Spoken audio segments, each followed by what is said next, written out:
My name is Dr. Midhat Shujat Sayed.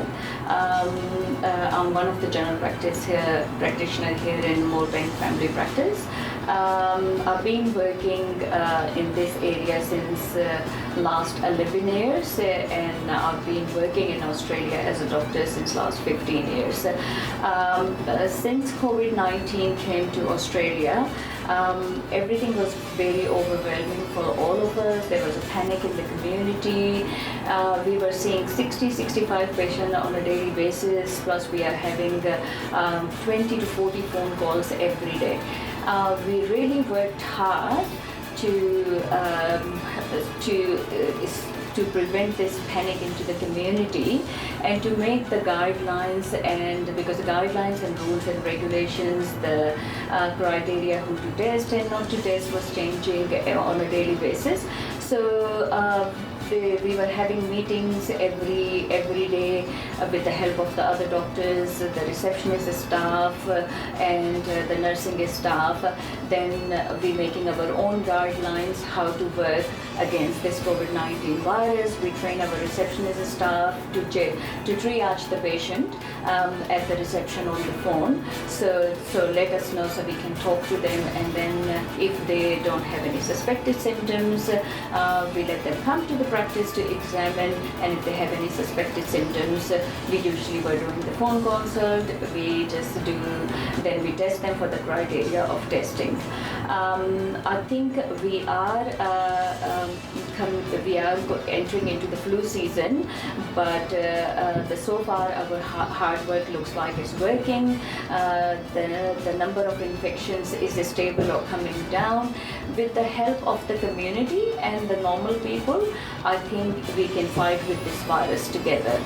Now I would like to introduce the rest of the doctors to the practice, but first of all, I thanks to Pehchan TV channel and Shafaq Jafri to come here from that far, and she asked me she would like to know how the frontline doctors are working and how we are struggling to fight with this virus. So thanks Pehchan TV and Shafaq Jafri especially on behalf of all the other doctors and other staff of this practice and all the health professionals.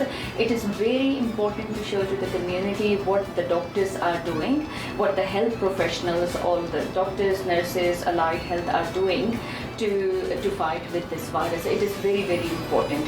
And we just always ask the community and the normal people to please help us to help you. Stay at home so we can stay at work. This is our message to the community. Please keep this social distance. Go out if it's only necessary for essential grocery, for medical appointment, or going out for the exercises. But it's very appreciative that you guys are appreciating us, and Shafaq came that far to actually just to salute us. When she entered, she said, I would like to salute to the doctors this week who are working really hard to fight with this virus. Now I'll take you around and show what the safety measure we are taking for the patients to come safely to the practice if they need to come, and how other doctors are working and how we're doing the telehealth. Before I go on, I have to describe what is the telehealth. The telehealth, the Australian government allow up to September, allow us doctors to talk to the patients over the phone. So if they have any concern, if they need any scripts, or any medical issues, we talk to them over the phone, and it's like some doctors are doing video consults, some doctors are doing phone consults. So we're just treating them until September over the phone, but if we have to examine them, we're letting them come to the practice, and it's very safe to come to the practice with your kids even, and for elderlies as well.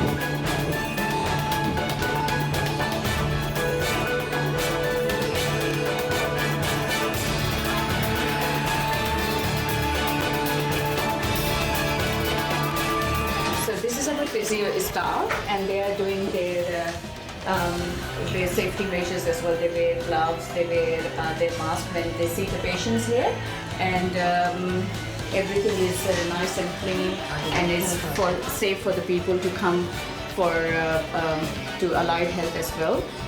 because it's essential services as well. And if the people have aches and pains, or they have chronic pain, acute or chronic pain, they can come safely to our young physio. Michael is working really hard since we have COVID-19, and he's very busy. So I'll take you around to our treatment room. This is our treatment room, and this is our nurse, lovely nurse Carol. Hi, Carol. Hello. So, Carol, how you feel? Do you feel safe working here? And Yes, then, very safe. And then you know what when to see the patient, who to see. Yes. It's all been screened. Yeah, so the patients are already being screened before they come into the nurses. So the nurses make sure they triage the patients again before they let the doctors to see the patients. And so this is our treatment room. As you can see, we have 3 bays. So this one we do the vaccination, and if the patients are not sick, come for the quick examination. This is the next bed. We do the iron infusions or any procedures or examination who needs to lie down. This is the room where we do most of our surgical procedures, including the laser cauterization. And again, these patients are triaged. So because we're doing telehealth, so the only patients are allowed to come who are already being triaged at the reception and who are safe to come to be seen by the doctors. So we wear the mask, and we wear our gloves, of course, when we expose ourselves to those patients. We have upstairs, we have some other consulting room upstairs as well, and these doctors are really working hard to do their best. Let's go and talk to our practice manager.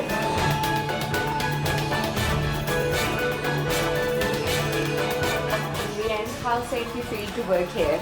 I feel very safe with all the protection. We're wearing gloves. There's hardly any people coming in, so yes, very safe. Sageet, you have a 5-year-old daughter, and there is a concept outside that if you're working with the doctors or in the health professions, you're taking infections to your family. How you feel safe to go home with your 5-year-old daughter? So what safety measure you take before you see your daughter? So we generally we're quite strict in terms of our hygiene standards here. So we wear gloves most of the time, which we change regularly. We've got the really good protection glass to keep that barrier between patients and us. We clean and sanitize the phones, the keyboards, the counters regularly. And we have a wonderful new scrub uniform, which we've all been wearing, and we basically change as soon as we get home, shower, and... So what you tell your daughter when you go home, then she comes and try to hug you? I tell her to stop, unfortunately, and wait until I've changed out of my uniform, and then after that, then I make up with it with lots of hugs so and you kisses. go to the shower, you have you wash your scrub, and yes, then you daily. Just, Yes, yeah, that's okay. right. Yeah. And I believe that you have a grandma Yes, your... So who is very I have an proud. elderly grandmother. So as you're well. keeping your social Yes. distance with her? Definitely with her, very much with her as well. But I have a lot of confidence in our standards here at the medical center, and I feel confident going home and making sure that I'm not taking anything dangerous back. So definitely, yeah. Thank great. you, Sageet. This is our practice manager, Carrie Kennedy. I need to take Carrie outside to show us around. So Carrie, in terms of protecting the staff, not just the patients, what measure you have taken regarding triaging the patient, training the staff, and I can see this shield that we just did since the COVID arises in Australia. So what safety measure you took so far to protect us as doctors and your staff and the nursing staff? So can you describe it to us? Sure. So we've got a flow chart that has step by step. So there's certain questions that we ask all patients to come through. Have you been overseas in the last few weeks? Do you have a fever, sore throat? And if they've got any of those types of symptoms, we don't allow them to come into the centre. The doctor can print out a form that we can fax to one of the centres that are actually doing the testing for the COVID. So we're stopping people from coming in. There's big signs at the front door, just asking people not to come in with any symptoms. So we're keeping our staff very safe in that regards. We're not letting anyone in. As Dr. Sayed said, we've put the protection up, we've got new scrubs, we take them off straight away when we get home, so we're not taking any infections to our families. And we have other 3 practices as well. You did the same Yes, so thing. at all 4 practices we have the plastic screens up, yes, and we've made sure that the girls have a lot of sanitizer and gloves and things available to them. And you provide the masks to the patient who are coughing. Yes, like yes, we've got normal masks. cough. Yeah. So can you take me around to the isolation room? I believe you guys made the isolation room. Yeah, sure. And what purpose you made this isolation room for? So that it used to be what? So this used to be our toy room for the children to play in, but we've removed all the toys. After this is over, we will get all new toys, and that's because we don't know who was touching them beforehand. So we've just emptied it right out, and we've covered up the windows so that we can have people in here that may have, something, obviously not COVID because we've already asked the questions, but they might, if they've got any infections, we're keeping everybody very separate. Okay. So, and this is your waiting room. What changes you did in the waiting room? So you can see that we've put crosses on every second chair, so we're asking people to keep the social distancing. So if they come into the treatment, the waiting room. Yeah, we're not having as many people come in now because most of our consults are by phone, but we have put the crosses in case people are in here, so they're not sitting too close together.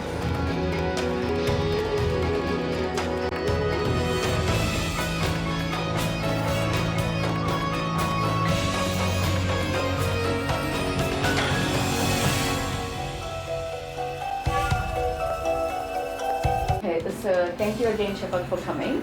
Now we would like to talk about COVID-19. When COVID-19 came to Australia, we were very overwhelmed, and we have lots of guidelines and rules were changing every day. The criteria of testing, who to test, who not to test, was changing every day. The whole situation was complex, and our young doctors working very hard with us to make this complex situation into an easier plan for all of us, so we can get through the day easily. So one of the doctors is Dr. Stephen Todd. He's a very dedicated doctor, and he's working hard especially for the topic of COVID-19 and making guidelines for us. So it's easy for us to make a plan and work on a daily basis. So let's talk to Stephen. Hello, Stephen. Thank you for your kind words. Stephen, first of all, because that's the question of the whole community and the normal people, in a simple word, they want to know what is COVID-19 and how is it spread? Yeah, so COVID-19 is a respiratory illness and it's a virus. In a way, it's similar to influenza in the way that it is spread and the symptoms are very similar. There's a dry cough, a fever generally. However, it's different in the sense, and also it's spread from touching infectious surfaces. So, for example, if someone coughed here, you touch that, touch your eyes, your mouth or your nose, then that's how it gets spread. However, the similarities that's where they end. Unfortunately, it's a lot more infectious than influenza, and it is what we project to be about 10 times more deadly. So it's something that we have to take very seriously. Okay, so how do I know if I have COVID-19? Well, as I was saying earlier, it's very similar to influenza, so it's very difficult to say. There are some to say which one it is, hence why we have the testing available. But even then, that's not foolproof. So the best thing to do is to have a chat to your local doctor, and they can try and pass some subtle differences and determine whether or not you should be tested. Do I need to get tested? Well, that's a very nuanced question. It's the guidelines, as you mentioned before, keep changing. The easiest way to decide would be to talk to your local doctor, because they'll ask you very specific questions, ask about your travel, your exposure, and your risk of having it, and then they'll decide then and there to whether or not you need testing. It's best if you call your doctor ahead and have a chat to them over the phone. That way you protect yourself and you protect everyone else inside the practice and the doctor. So in a simple way, can you describe what are the criteria at the moment for the testing? Because everybody asked me this question. Yeah, so previously the criteria was travel history and or being in contact with someone who's had known coronavirus. However, we're starting to see that there's some spread, what we call community spread, so spread from person to person. So someone who who didn't travel overseas caught it off someone who probably had travelled from overseas. Because the lines are now getting blurred, we are starting to, it's now down to the clinician, so every doctor will make a decision whether it's a test or not, and so therefore the previous criteria is no longer really that valid. So it's up to each doctor. Okay, the other question the public usually asks, how do we prevent COVID-19? So that's a very important question. The most important thing, and everyone probably would have been living it out in this current time, is social distancing. That's very, very important. Social distancing is when we so staying 1.5 meters apart from everyone when you go outside. Not going outside unless it's for absolutely must essential things, and always especially if you're infectious, don't go out. Make sure that you wash your hands.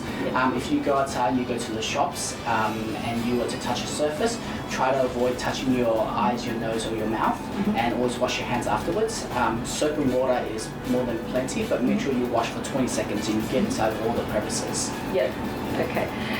So who does this affect? Like, who are the people more vulnerable for this infection, or anybody can get this infection?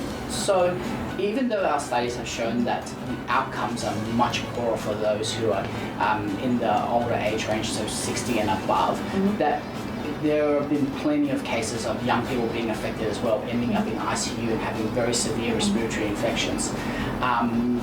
So this affects everyone. So it can be anyone. It can be anyone. And the fact of the matter is, if you go out, you go to a friend's party, you're a 20-year-old, you may not have very severe symptoms. You may get severe symptoms, you may not. But you come home and you spread it to the rest of your family, your parents who are older, they may have very severe symptoms. They may end up in ICU.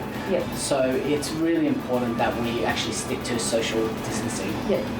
So the people ask me always, if you eat this, if you eat that can treat COVID-19 or can fight with the COVID-19. Can you tell me, is there any treatment for COVID-19 yet? So at the moment, there's no proven treatment for COVID-19. They're currently doing experimental treatments at the moment on cases that are in hospital, but as of yet, there's nothing that's solidly proven to be treated. So what would you say about the chat? Like just yesterday, it's going around into the family and friends WhatsApp chat that the COVID-19 has acidic power. So if you have alkali, you can fight against it. What do you think? Yeah, there's no evidence for that at the moment. So there are a lot on social media, people have discussed a lot of different things. Blow drying your nose with a hairdryer, gargling salt water. As far as all the reputable boards across different continents have been saying, medical boards, there's no evidence that any of that works. The only thing that we know works for certain is social distancing to try and prevent you from getting it and spreading it to others. Absolutely. There is a question about the ibuprofen. Lots of people are saying that ibuprofen can enhance the virus effect. Do you agree with that? So there are Is it safe today? There are a few anecdotal reports from France where they were saying that it worsens the outcome, but there's no strong evidence at this point in time to make that blanket statement. However, having said that, if my patient came to me and they had a febrile illness, so they were having a fever, I would suggest using paracetamol over Nurofen. But if you have no fever, you're otherwise well, and you're using something like Nurofen for a chronic condition, I would not suggest that you stop Nurofen because of that. Sure. But if you have any concerns, just call your local doctor, have a chat. Every situation is different.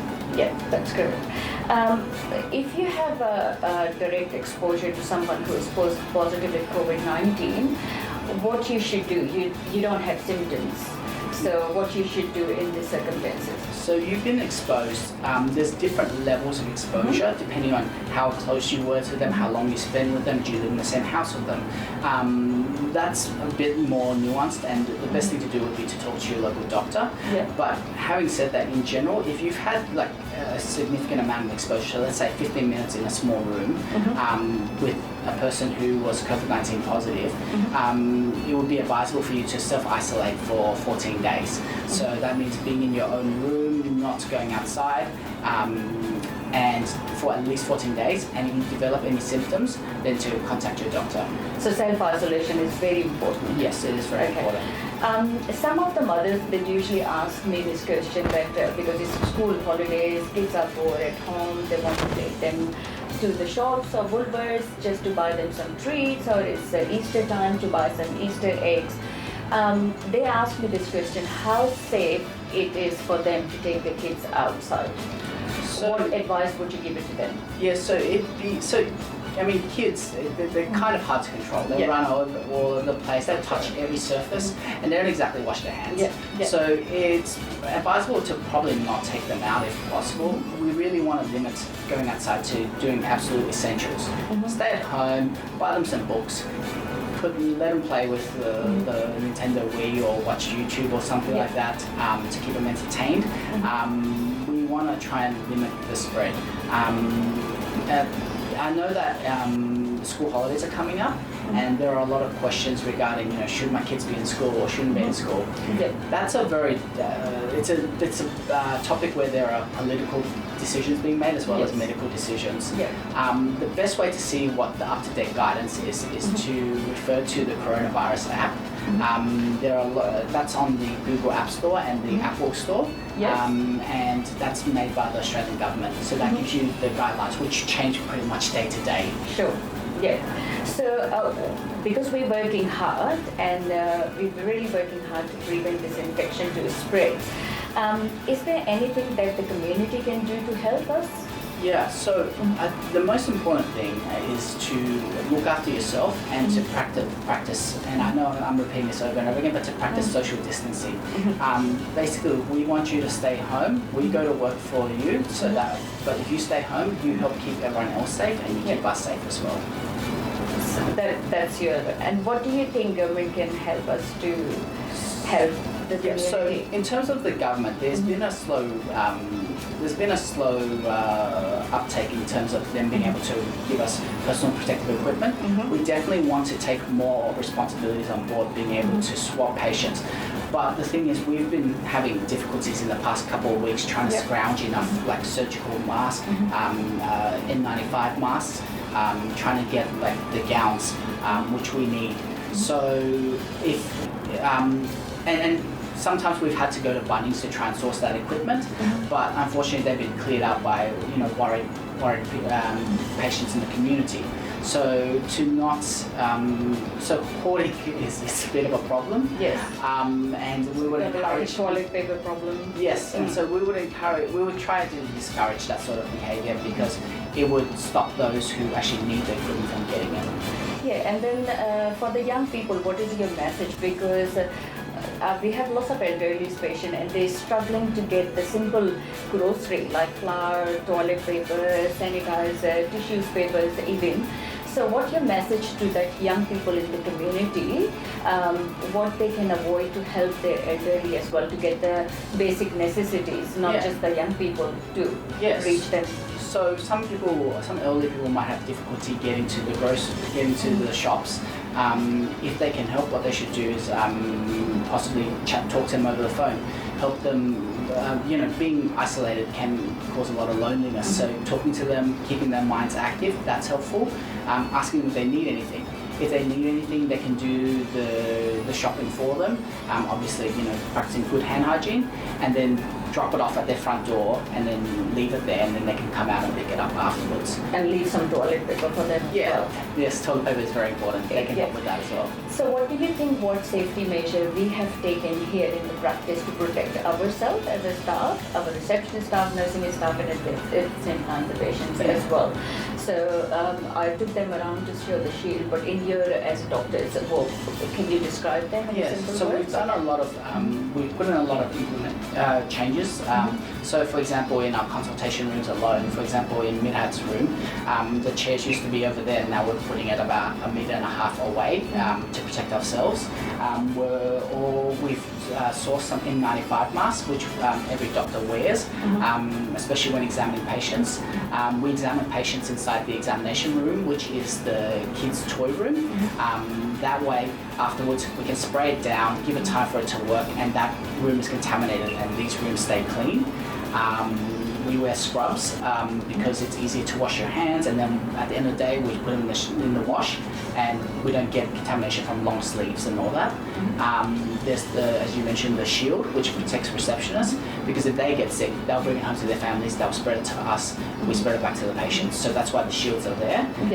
We also are encouraging teleconferencing to discuss any issues, and sometimes there are things that need to be done in person. So if you need to dress a wound, if you need to suture a wound, if you need to look at a rash or listen to the chest, sometimes that needs to be done in person. So after chatting to them on the phone, if that's deemed necessary, we'll get them to call in, and that way we can keep the waiting room as empty as possible.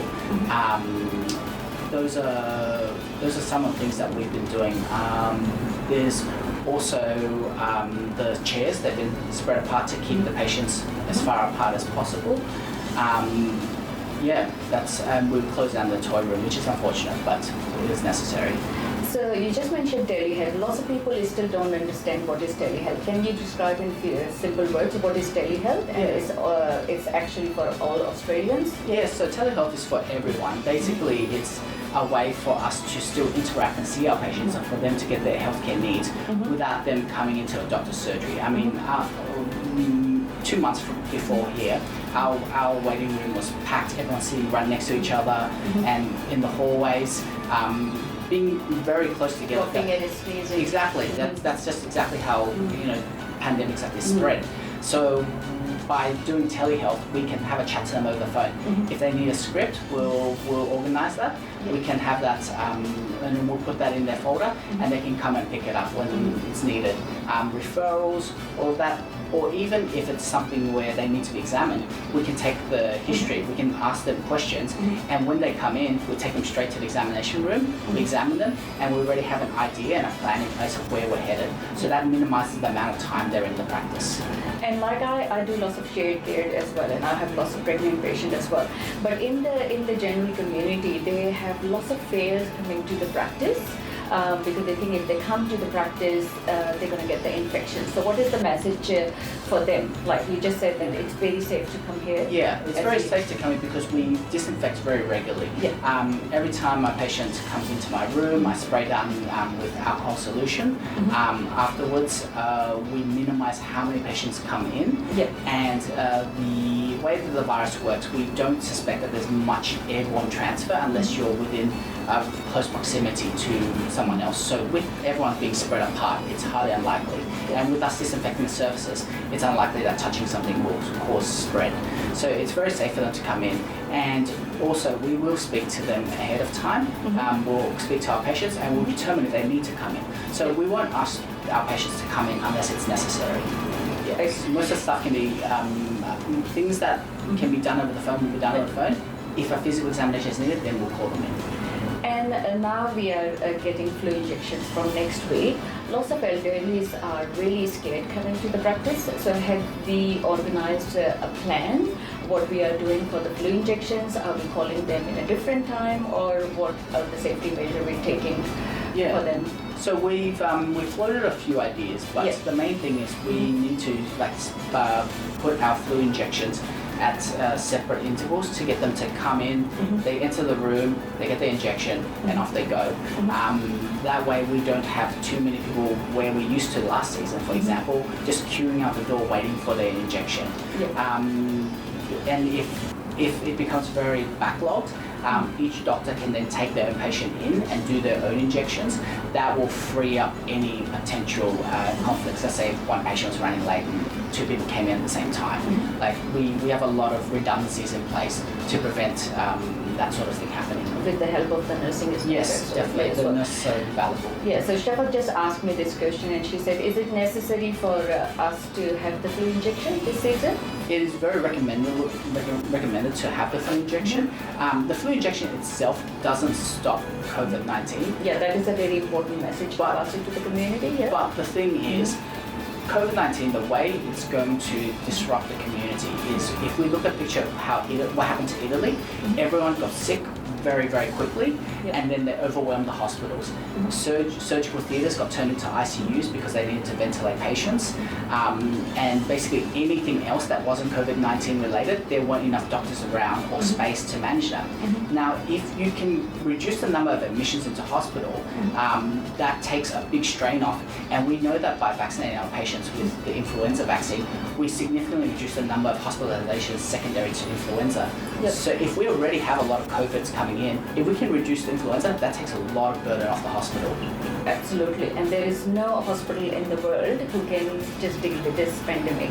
Yeah. Everybody is struggling at the moment. Yeah, basically. The safety measures are important. Basically, if you look at Singapore and if you look at South Korea and the countries where they implemented social distancing very aggressively, their outcomes, like the number of cases they've had, it's been a very slow increase in rates. If you look at countries that haven't, for example, the USA and Italy, their numbers have skyrocketed very, very quickly. So even though the measures that were put in place hinder our quality of life, and it's very annoying and restrictive, they're actually very important, and we don't see the effects now, but if they weren't in place, it would be a catastrophic scenario otherwise.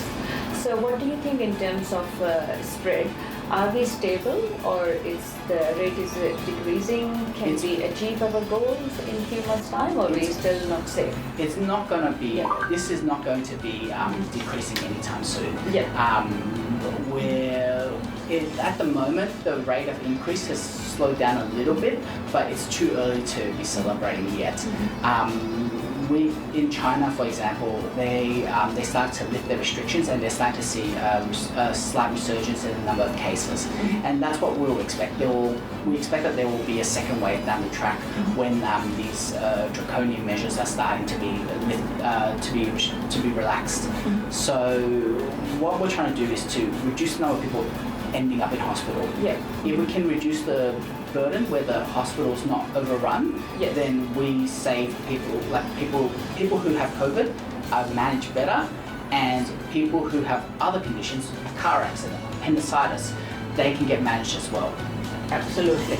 And at the end, in a simple word, what would you say to thank who are very cooperative? Would you like to thank those people? Because some of our patients, like I see, it's a community work.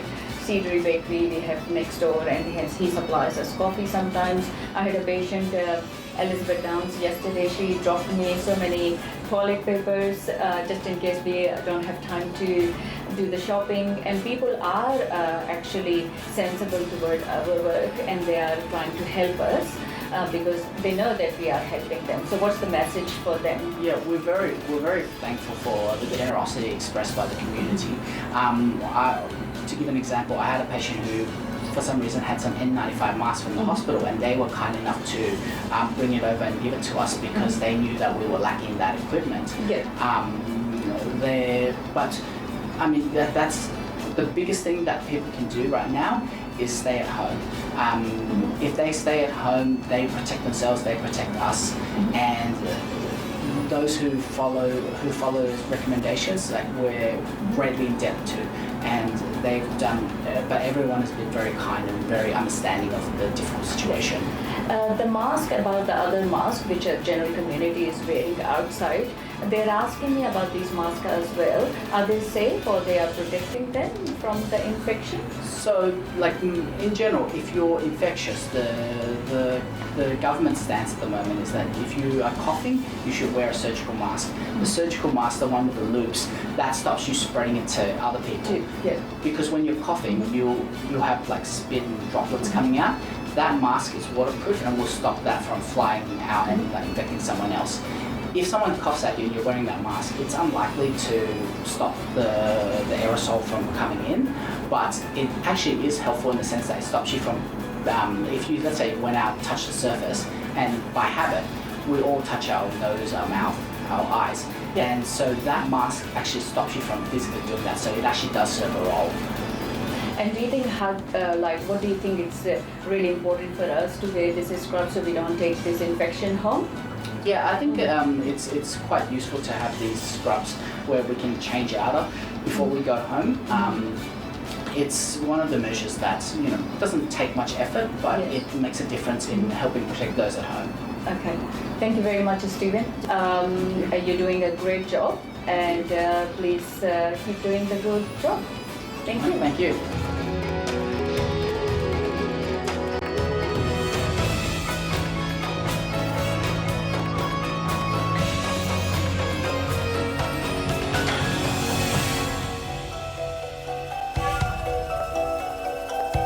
Okay, now I would like to have final words from Dr. David Hohen. So David, what's your final word to say about this COVID-19 virus and what safety measure you're doing to protect our patient and the community? And I know you're working really hard, the whole staff with you is working hard, you protected your staff with this shield, but any message to the normal community people or the member would you like to say to save and we can get through this together with this virus? What measure we should take in the community to prevent the spread? Well, look, I think this isolation will continue for at least 6 months. So I think it's very important for people to stay healthy. Don't forget to do your regular exercise and eat healthy at home. There's a lot of people with chronic condition. You need to continue to monitor your condition at home, but also very important to know that our team, the doctors, the nurses and the staff here, we are here for you. So if there's any concern about your ongoing condition or any new symptoms, don't hesitate to give us a ring and we are here to help you. We are only a phone call away, so it's important for everybody to stay safe when you go out. Make sure that you follow very simple rule. So don't touch anyone, don't touch anything, don't touch your face. Make sure that you wash your hands when you come home. So these are very basic rules, but they're very, very important to prevent any infection, including COVID-19. I'm very proud of being part of Moorbang community. It's a very stressful time, but we can see that everyone is trying their best to stay safe, but also to help each other as well. And it's really good to see the community spirit here in Moorbang. And at the end, would you like to say thanks to Shafaq Jafri and Pehchan TV to come from that far, and just would like to know what doctors at the Frontline are doing? Yes, we are very grateful for you to come today and to help us promoting the message to all our patients and the local community. So thank you. Thank you, David. Thank you. We stay at home for you. You stay at home for us.